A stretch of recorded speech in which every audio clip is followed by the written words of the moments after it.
Voilà, donc on avance dans notre vie de Jean-Eudes, alors avec une étape très importante. Donc, la première célébration de la fête en l'honneur du cœur de Marie, donc, qui a eu lieu le 8 février 1648. Alors, je vous lis un petit extrait du mémorial des bienfaits de Dieu. Je pense que vous voyez bien ce que c'est maintenant, hein, ce journal personnel que tenait Jean-Eudes. Et donc, il nous écrit, donc c'est le numéro 43 du mémorial, il dit à Autun, en Bourgogne, qui commença en l'avant de l'année 1647 et finit proche du carême de l'année 1648. Donc ça, c'est les retraites, une par une retraite, une mission. Donc vous voyez, de l'avant jusqu'au carême. Donc ça vous fait combien ça? Ça nous fait au moins 3 mois, 4 mois de retraite, ça. 4 mois de mission, pardon. Donc à Beaune, ensuite, au diocèse d'Autun, la même année 1648, durant le carême, et ces deux missions furent encore procurées et défrayées par Monsieur de Renty. Rappelez-vous, l'ami proche de Jean-Eudes, hein, qui a financé les missions sur ses propres terres. Donc Monsieur de Renty avait des terres en Bourgogne, et donc il y a Autun et puis à Beaune. On connaît parfois les hospices de Beaune, parce que c'est du très bon vin. Voilà, je ne sais pas si la réputation va jusque par chez vous, mais les hospices de Beaune où chaque année il y a une grande foire de vin. Voilà. Et puis ensuite, dans la même année, Jean-Eudes va aussi faire des missions dans le diocèse de Soissons. Donc ça, c'est plus au nord de Paris, mais toujours sur les terres de Monsieur de Renty. Et donc, Jean-Eudes écrit ce petit paragraphe parce qu'il dit dans ses 4 dernières missions, donc les deux en Bourgogne et puis les deux à Soissons, Dieu opéra des effets de bonté et de miséricorde tout à fait extraordinaires et en grand nombre pour lesquels Jésus-Christ soit loué et glorifié éternellement. Voilà. Donc, dans ces quatre, vous voyez, il a pointé ces 4 missions de 1648 où visiblement il y a eu de grandes choses qui se sont passées dans le cœur des gens à qui Jean-Eudes a prêché. Et en fait, c'est au cours d'une mission, celle d'Autun, sans doute après celle de Beaune, que Jean-Eudes a fait célébrer pour la première fois une fête en l'honneur du cœur de Marie. Voilà. Et lorsqu'on essaye de voir pourquoi il a fait célébrer cette fête, eh bien, la raison en est donnée là. C'est parce que Dieu opéra des effets de bonté et de miséricorde tout à fait extraordinaires et en grand nombre. Et donc, pour remercier de ce qui s'est passé pendant cette mission, Jean-Eudes demande à l'évêque l'autorisation de célébrer une fête en l'honneur du cœur de Marie. Donc il avait déjà tout prémédité, on va dire. Il avait déjà écrit les oraisons, il avait déjà choisi les textes, il avait même écrit les offices des laudes, des matines, etc. Quelque chose de complet, donc qui était dans son cœur, dans son esprit, et puis entre ses mains, et qui va pouvoir déployer en 1648 à la fin de cette mission. Voilà, et il choisit le 8 février. Alors, est-ce que c'est parce qu'il y a d'autres 8 importants, comme le 8 septembre? Je ne sais pas, c'est sans doute lié, comme il aime bien jouer aussi sur les dates, hein. Le 8 septembre, c'est la nativité de la Vierge Marie. Voilà. Donc, pour information, le diocèse d'Autun, c'est le diocèse où il y a la ville de Paray-le-Monial. Voilà. Donc, c'est là où ensuite va entrer, à peu près à cette époque-là d'ailleurs, une jeune visitandine, Marguerite Marie. Et l'année dernière, j'avais prêché une retraite donc, à ses sœurs, et elles m'ont confirmé qu'après le passage de Saint-Jean-Eudes, la communauté des visitandines célébrait la messe en l'honneur du cœur de Marie. Et donc peut-être que Marguerite Marie aussi avait entendu hein, ces paroles de Jean-Eudes qui parlaient déjà du cœur. Voilà. Donc voilà. Donc Jean-Eudes, il a 47 ans. Il a déjà fondé la congrégation, ça avance. Et en fait, ce qu'il veut, c'est célébrer de plus en plus la gratitude. Voilà, je pense que c'est la reconnaissance, la gratitude, de regarder comment Dieu est à l'œuvre dans ce qu'il fait, dans ce qu'il vit, dans ce qu'il prêche. Hein. Et je pense qu'il a cet émerveillement qui nous met ici. Hein. Dieu opéra des effets de bonté et de miséricorde tout à fait extraordinaires. Donc il se rend compte que quand il annonce l'amour de Dieu, ça produit du fruit.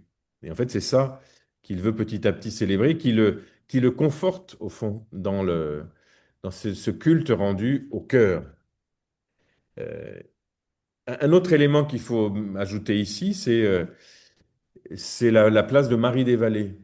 Vous vous rappelez, Marie des Vallées, rencontrée en 1641, cette femme qui avait une vie, une sainte mystique de Coutances, et qui a encouragé beaucoup Jean-Eudes à creuser la question du cœur. Elle-même, dans ses méditations, peut-être même dans ses visions, dans sa vie mystique, elle parlait beaucoup du cœur, et du coup, ça devenait un vocabulaire qu'elle utilisait avec Jean-Eudes, qui certainement l'a conforté à aller de ce côté-là. Euh, les historiens disent que depuis la fondation de la congrégation, Jean-Eudes avait déjà le projet de faire quelque chose en l'honneur du cœur.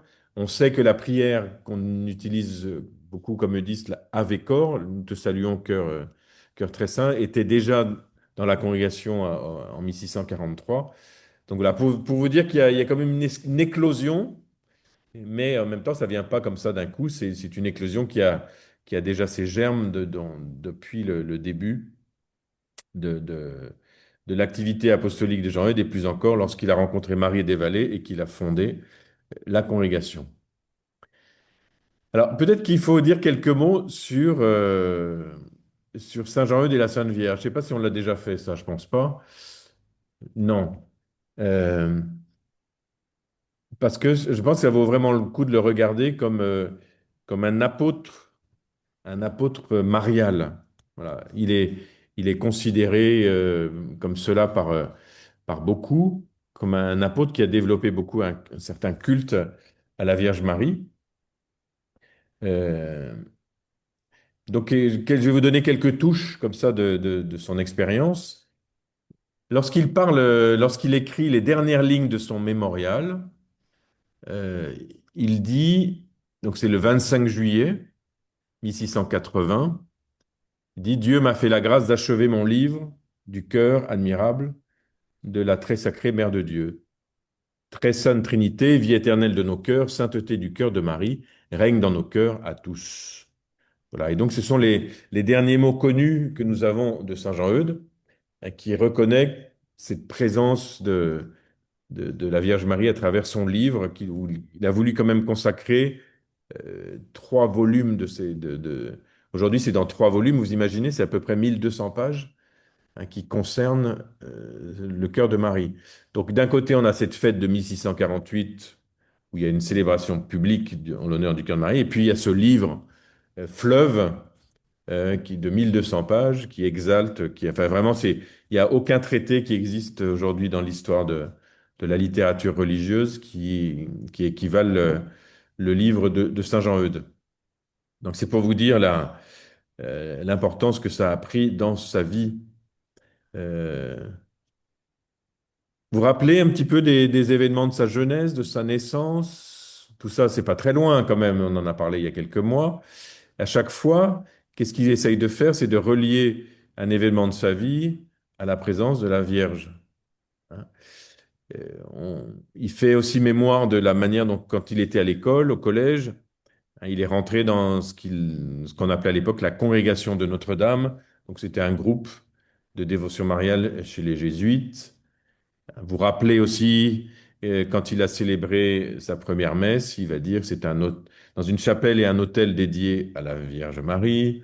Voilà, et beaucoup d'éléments anecdotiques comme ça, où à chaque fois il va dire la relation particulière avec la Vierge Marie. De même, hein, vous vous rappelez, quand il pense à la congrégation, il dit, j'ai eu le dessein de former d'établir notre congrégation dans l'octave de la nativité. À chaque fois, oui, il essaye de relier.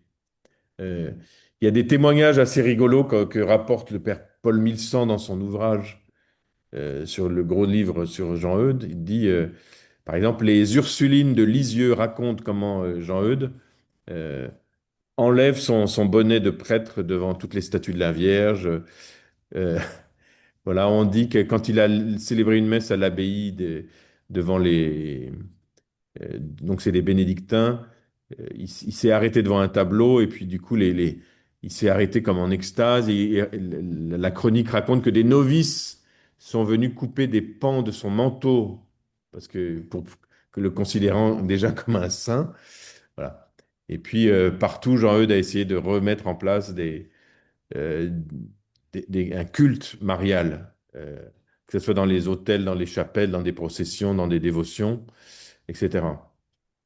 Donc à chaque fois, dans toutes ces missions, il y a toujours une part euh,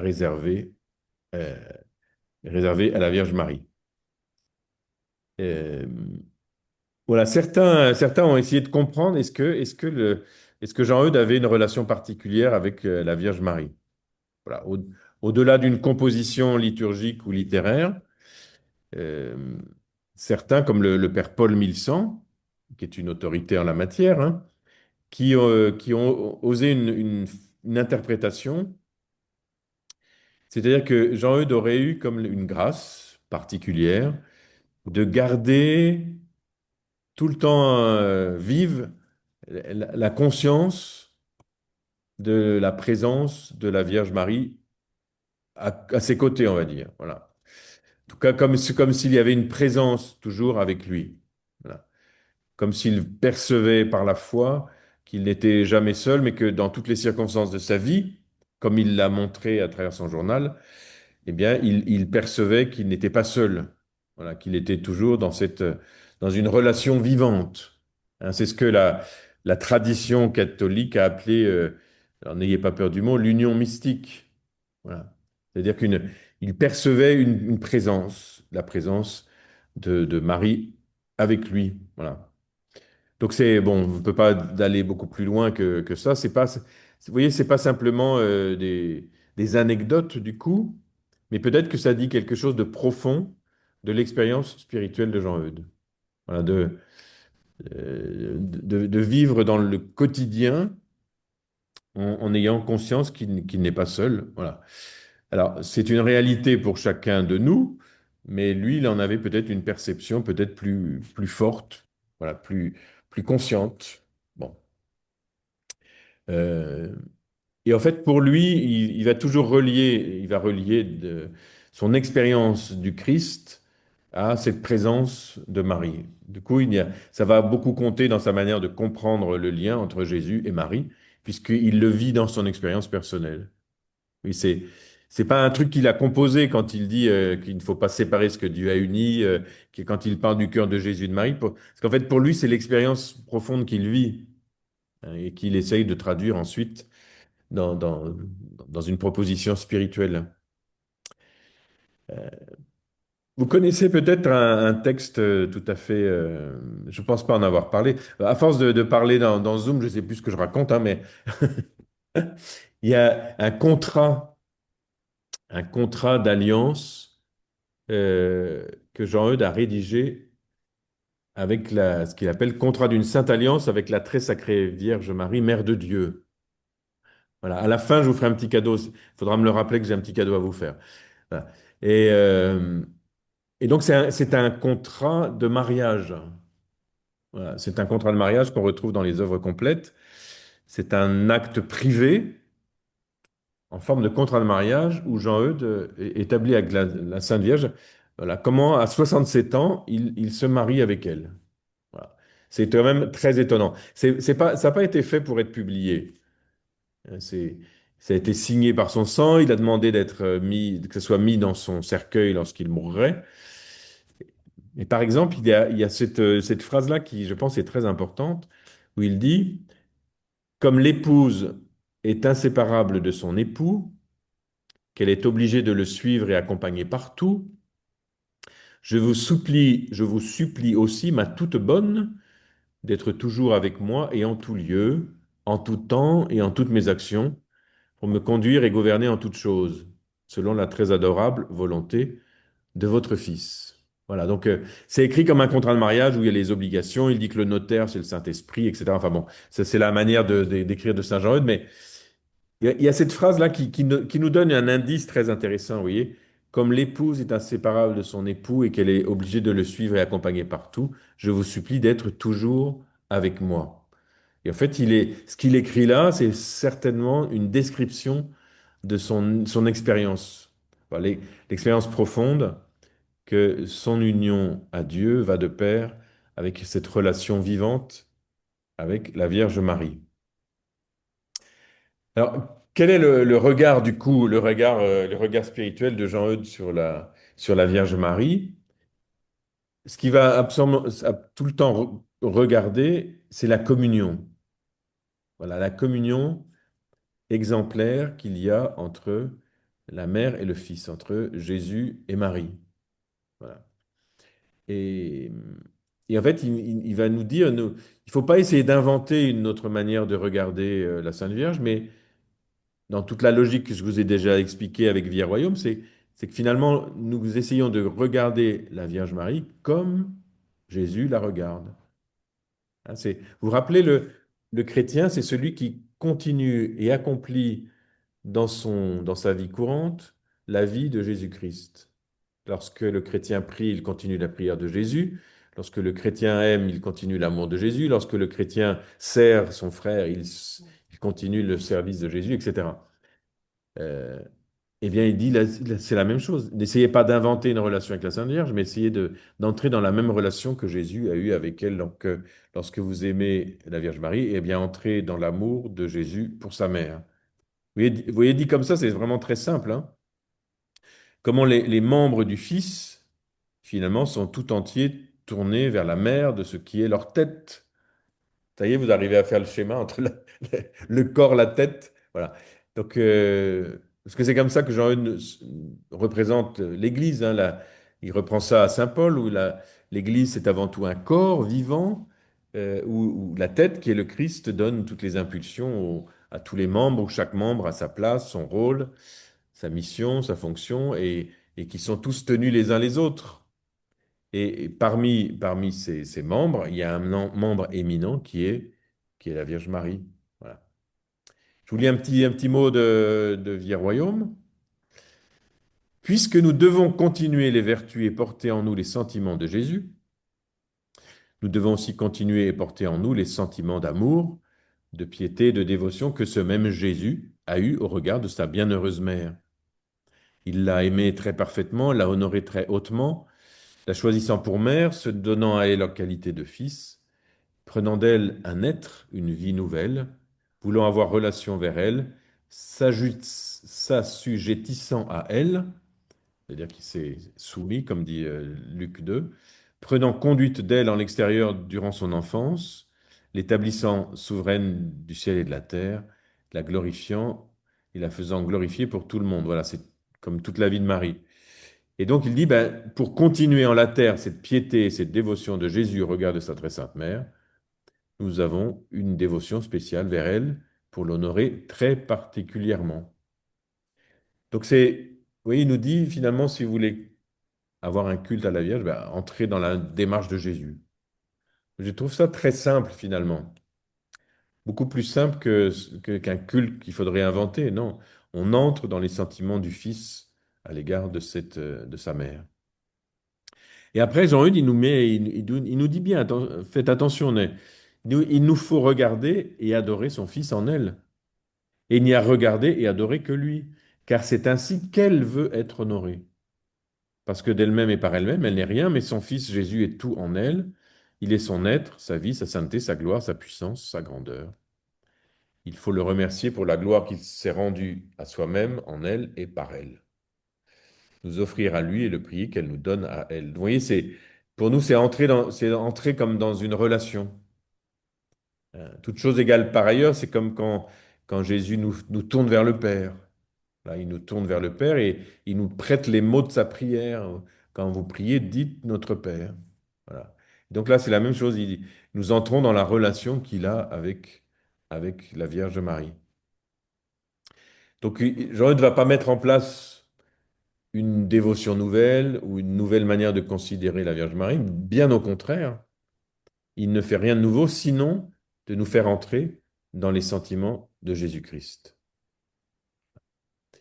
Et il nous dit d'ailleurs, ce qui est intéressant, c'est la proximité que nous pouvons trouver dans cette relation avec la Vierge Marie.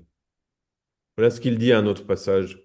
Il dit, le Fils de Dieu, ayant voulu naître en la terre, a voulu, dans son infinie bonté pour nous, choisir une mère qui fut fille d'Adam, la fille d'Adam, afin que toute la postérité d'Adam, c'est-à-dire nous, soit honorée d'avoir une mère de Dieu qui soit notre sœur. Par elle, nous possédons un trésor, un homme-dieu qui est notre frère. Voilà. Donc, l'insistance ici de Jean-Eudes, c'est de dire, voilà, elle est bien humaine comme nous, et dire que toute la postérité d'Adam soit honorée d'avoir une mère de Dieu qui soit notre sœur. Alors, c'est beau de regarder la Vierge Marie comme ça, comme étant l'une de nous, voilà, d'entrer dans une amitié avec elle, comme cette proximité qu'a expérimenté Jean-Eudes. Alors, du coup, qu'est-ce que contemple Jean-Eudes lorsqu'il regarde la Vierge Marie? Il contemple la communion entre Jésus et Marie. Et alors, il le contemple, on va dire, dans trois tableaux différents. Le premier tableau que contemple Jean-Eudes, c'est lorsque Marie porte Jésus dans ses entrailles, voilà, pendant les 9 mois de la grossesse de la Vierge Marie. Voilà, donc ça, c'était déjà quelque chose de très fort chez Bérulle. Bérulle a écrit tout un livre où il contemple le Verbe qui se fait chair, le Verbe incarné, Jésus présent dans les entrailles de la Vierge Marie. Et il imagine, enfin ça peut être que de la fiction évidemment, il imagine tout ce que le Verbe est en train de penser au moment où il entre dans le monde.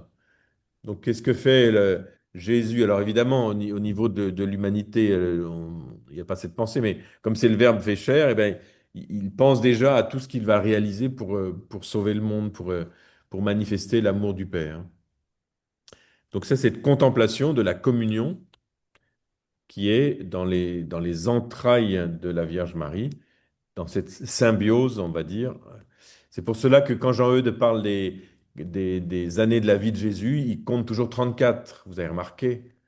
Il compte pas 33 comme on dit d'habitude, où Jésus a été sur la terre pendant 33 ans, mais lui, il compte toujours 34 parce qu'il rajoute toujours les 9 mois. C'est pour ça qu'il va écrire 34 actes d'amour, par exemple, ou 34 les flammes d'amour aussi qui viennent du cœur du Christ.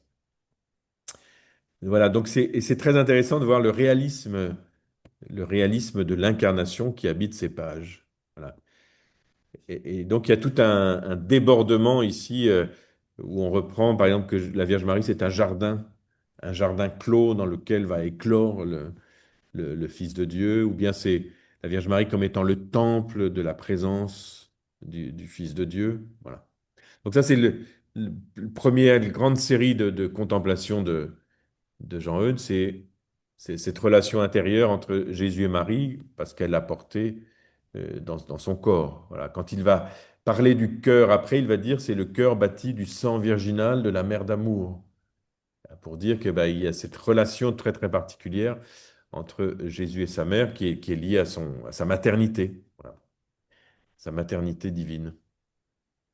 Euh, voilà. Et alors, après, il y a un deuxième lieu de contemplation de la Vierge Marie, c'est toute la vie publique toute la vie, pardon, la vie de Jésus, la vie cachée et la vie publique.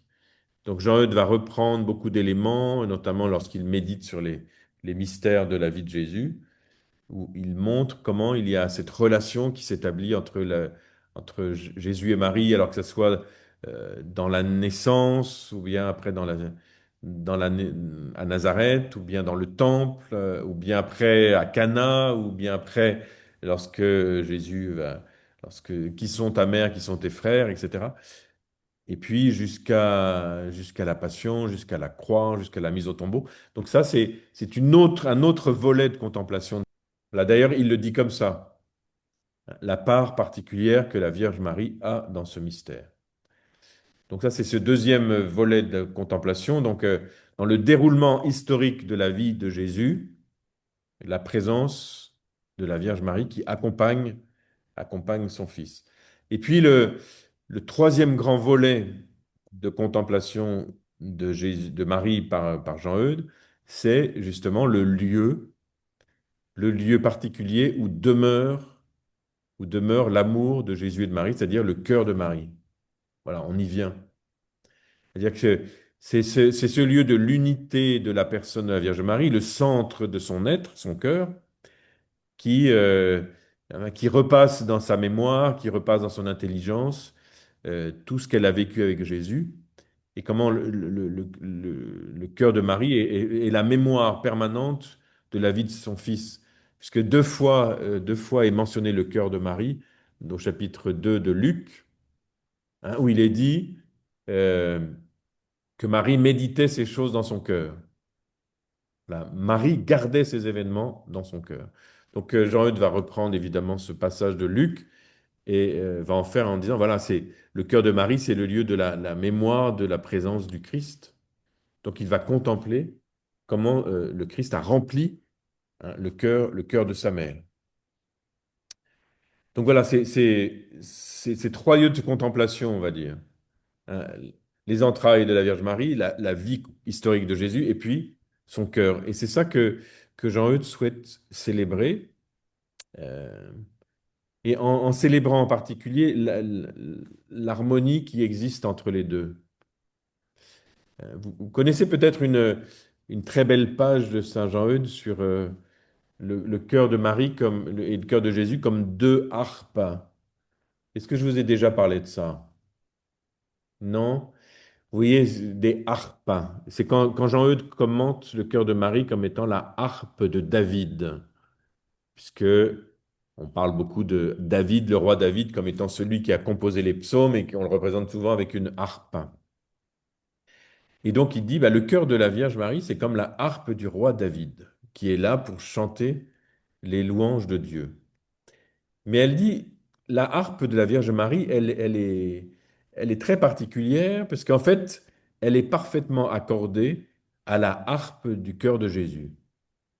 Voilà, c'est comme il y a deux cœurs qui sont, comme elle dit, ces deux cœurs néanmoins et ces deux harpes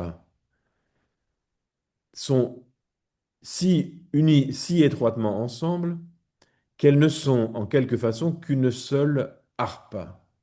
Je crois que j'avais raconté ça à Bécomo, non? À Saint-Amélie, il me semble. Euh, voilà, quand il y a quand deux harpes sont parfaitement accordées, il suffit de jouer sur l'une pour que cela résonne sur l'autre. Et donc Jean-Eudes va dire ça, va dire que tout ce qui se joue sur le cœur de Jésus résonne parfaitement sur le cœur de sa mère. Dit quand la première chante un cantique d'amour, la seconde chante un cantique d'amour. Quand la première chante un cantique de louange, la seconde chante un cantique de louange. Si le cœur de Jésus aime son Père, Dieu son Père, le cœur de Marie l'aime avec lui. Si le cœur de Jésus s'épanche en action de grâce vers la Trinité, le cœur de Marie se répand en action de grâce vers la Trinité. Tout ce que le cœur de Jésus aime, le cœur de Marie l'aime. Voilà, ce qui réjouit le cœur du Fils réjouit le cœur de la mère. Voilà. Donc oui, ça va être cette harmonie-là qui va être intéressante à contempler chez Jean-Eudes, comment tout ce qui se passe dans la vie de l'un a sa résonance dans la vie de l'autre.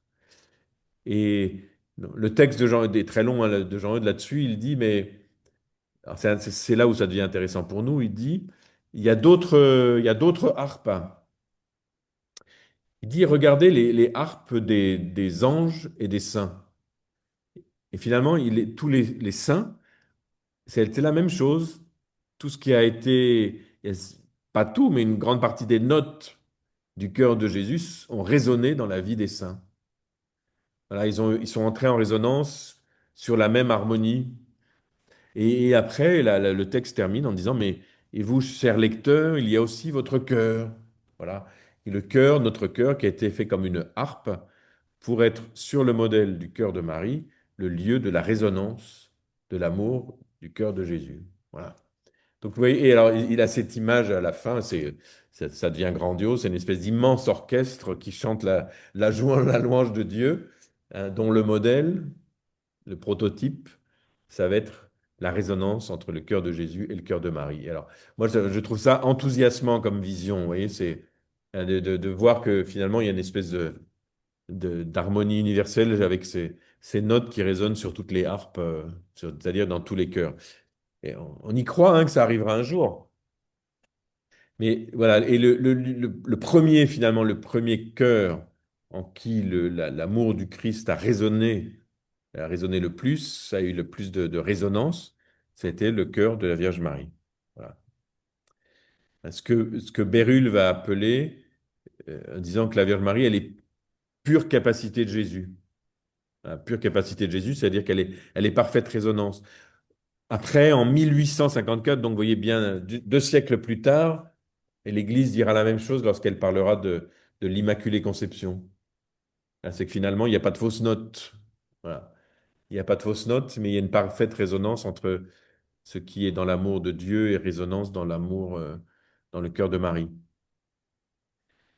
Donc en fait, c'est bien comme cela que Jean-Eudes considère la Vierge Marie étant celle qui est entrée le plus en harmonie, en résonance, en configuration ou en participation avec ce qui s'est passé dans la vie de Jésus. Vous vous rappelez la vie chrétienne étant former Jésus en soi? Vous vous rappelez de cette expression? Et en fait, quand on y réfléchit, euh, qui a formé Jésus en soi? Au sens le plus strict, hein, c'est lorsque Marie l'a formé dans ses entrailles. Après, quand on regarde la vie de Jésus et la relation qu'ils ont eue pendant la vie historique de Jésus, on voit bien qu'il y a eu comment elle s'est laissée transformer à l'écoute de son fils. Et puis à la fin, cette contemplation du cœur, c'est pareil, comment son cœur, petit à petit, s'est laissé configurer, transformer en participant à ce qui est les sentiments qui sont dans le Christ. Voilà. Euh, et en fait, c'est ce que Jean-Eudes va dire. Je vous lis un petit extrait. Jésus, je vous contemple comme vivant et régnant en votre sainte mère. Car celui qui est tout, fait tout en elle. Car si, selon la parole de l'apôtre, vous êtes tout et faites tout en toutes choses, certes, vous êtes tout et faites tout en votre très sacrée mère. Vous êtes sa vie, son âme, son esprit, son cœur, son trésor. Vous êtes en elle pour la rendre sainte, pour la revêtir de vos qualités, vos perfections, la rendant tellement semblable à vous que qui voit Jésus, non, qui voit Marie, voit Jésus. Ô Marie, Mère de Jésus, je vous adore en votre vie, qui n'est autre que la vie de votre Fils Jésus. Voilà, et en fait, on peut regarder du coup le cœur de Marie comme étant hein, le miroir de Jésus, où le Christ on pourrait dire que c'est le premier cœur dans lequel le Christ a établi sa vie et là où il a établi son règne, hein, selon le livre de Jean Eudes, la vie et le royaume de Jésus dans les âmes chrétiennes. Voilà. C'est pour ça des expressions qu'on va trouver très souvent, c'est Jésus, virgule, cœur de Marie, ou bien Jésus régnant dans le cœur de Marie. Ou le début de la messe dans le cœur du cœur de Marie, c'est Venez, adorons Jésus, il règne dans le cœur de sa mère. Voilà. Et à chaque fois, en fait, bien sûr, on regarde la relation qui existe entre les deux, mais surtout, on va regarder comme étant, comme on pourrait ainsi dire, le projet de Dieu pour nous. C'est-à-dire que ce qui s'est passé en la Vierge Marie et ce que Dieu souhaiterait faire et vivre en chacun de nous. Voilà. Hein, quand on dit que c'est la première en qui Dieu a établi sa demeure, et on peut dire la même chose, si c'est la première, c'est-à-dire qu'il y en a une suite, et nous on fait partie de la suite, hein, au fond elle devient le modèle de l'accueil du Christ en nous. Donc dans cette spiritualité de Jean-Eudes, on imite plus la Vierge Marie qu'on imite le Christ. Vous voyez, on imite la Vierge Marie comme étant l'accueil du Christ en nous. Et cet accueil du Christ en nous, c'est cela qui nous fait, qui nous rend participants de la vie de Jésus et que petit à petit notre vie ressemble à la sienne. L'imitation, elle peut pas être simplement directe comme ça, où on dirait j'essaye de regarder le Christ et j'essaye de l'imiter. Non, je l'accueille en moi pour qu'il continue sa vie en moi. Voilà, je pense que c'est ça le gap, comme on dit en bon français, entre, euh, entre notre spiritualité de l'imitation et la spiritualité de la participation. Et pour bien comprendre cette spiritualité de la participation, je pense que la célébration du cœur de Marie nous met sur cette piste-là, de, elle participe à la vie de son fils, elle participe à l'amour de son fils.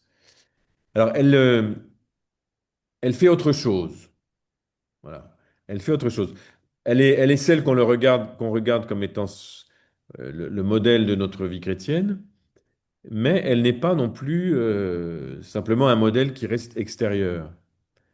Euh, elle a aussi un certain rôle dans notre vie de disciple.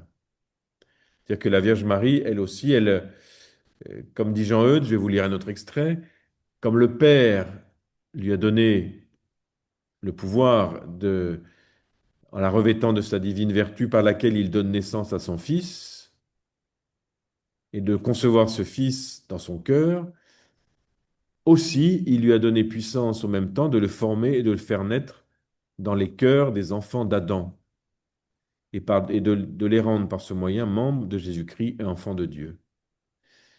Donc, Jean-Eudes ici nous propose de prier, de recourir à la médiation de la Vierge Marie pour non seulement essayer de comprendre ce qu'elle a vécu et essayer de vivre la même chose, mais aussi pour qu'elle puisse nous aider nous-mêmes à former Jésus en nous et qu'elle vienne former Jésus en nous comme elle l'a formé en elle. Voilà. Dans, Dans le passage de Vie et Royaume qui parle de la formation de Jésus en nous, il dit bah, il y a le Père qui le forme, le Fils qui le forme, le Saint-Esprit qui le forme, mais il dit mais aussi la Vierge Marie et aussi l'Église. Alors l'Église, c'est à travers l'enseignement, les sacrements, et la Vierge Marie, elle a peut-être ce rôle particulier d'engendrement de son Fils dans nos cœurs, dans nos vies, dans nos âmes, voilà, de nous rendre participants. Euh, Oui, c'est d'une certaine manière. C'est Jésus qui nous fait connaître Marie, parce que nous, on ne peut pas en avoir une connaissance directe. Mais après, peut-être que la Vierge Marie, elle participe à la naissance et à la croissance du Fils de Dieu en nous. Voilà. Je le dis avec ces mots-là de précaution, parce que je trouve que c'est pas si facile que ça d'en parler, mais de croire que la Vierge Marie est active dans le sens où non seulement elle est un modèle, mais elle est aussi une présence qui nous aide à accueillir Jésus comme elle l'a accueilli elle. Voilà, pour que chacun de nous aussi puisse expérimenter, comme Jean-Eudes l'a fait, une certaine présence, ce que je vous disais au début dans son expérience, une certaine présence de la Vierge Marie à nos côtés. Alors là, ça vraiment, c'est de l'ordre de l'expérience très personnelle de chacun, mais peut-être que ça vaudrait le coup de s'y arrêter et de partager sur ce sujet. Alors, justement, parce que je vois que l'heure avance, vous avez bien de la patience de m'écouter parler autant, hein, mais il y a trois petites questions. La première, c'est quelle est ma relation personnelle avec Marie, si jamais nous voulons le dire. Le deuxième, c'est que me dit ce symbole du cœur de Marie? Bon, c'est plus qu'un symbole, mais c'est une réalité, hein, mais ce signe du cœur de Marie. Et puis la troisième question, ça peut être une, deux ou trois, ou l'une, c'est au choix, hein. Comment je prie la Vierge Marie? Voilà. Donc, je sais pas, ça vaut le coup peut-être de s'arrêter là-dessus. Euh, Parce que je pense que le cœur de Marie, c'est quand même une expression qui a été très utilisée au Québec, hein. Il suffit de penser à l'église en l'honneur du cœur de Marie qui était sur la Grande Allée, dans la ville de Québec. qui n'est plus. Elle L'Église n'existe plus, mais je sais qu'il y a d'autres lieux qui portent ce nom de cœur de Marie. Donc voilà, quelle est ma relation personnelle avec Marie? Que me dit ce symbole du cœur de Marie? Et comment je prie la Vierge Marie? Voilà. Si on peut, à partir de ces approches de Jean-Eudes, partager sur ce sujet. Merci.